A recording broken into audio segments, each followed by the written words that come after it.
Deuteronomy 19:1. Ki yachrit Adonai Elohecha et hagoyim asher Adonai Elohecha noten lecha et artzam virishtam veyashavta ve'arehem uvevatehem.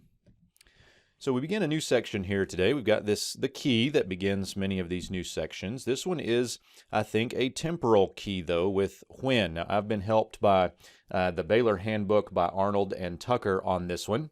They say that the key oftentimes can be when if the outcome is relatively sure. And if you look at this case, this is going to be the Lord your God as the subject, and then the verb is third masculine singular, so the Lord your God is the subject. I think we can be pretty certain that the Lord is going to do what he says he's going to do. So instead of it being a hypothetical if in this case, I like the idea of when. So when the Lord your God causes to be cut off, we've got a hifil. It's a hifil imperfect, third masculine singular of the root kaf, resh, tav.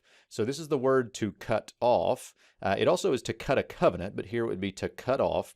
The direct object is the nations. Then we get the relative clause next that further modifies these nations, the nations whom the Lord your God, again as the subject, now fronted because we get a participle, is giving to you.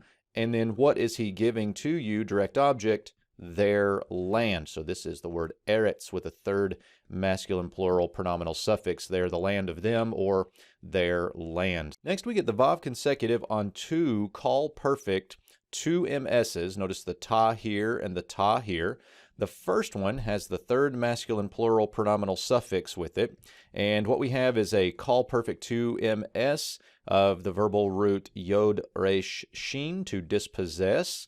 The vav consecutive or the vekatal form here gives it that, and you will dispossess them. If we follow from the when up here, it would be and when you dispossess them. And then, and when you dwell, the verbal root now is yashav, and when you dwell in their cities. So notice here that ir becomes ar with those suffixes. And then we get and in, bait preposition, their suffix, houses. Again, by it becomes bat. So a couple of irregular nouns there at the end. When you dispossess them and you dwell in their cities and in their houses.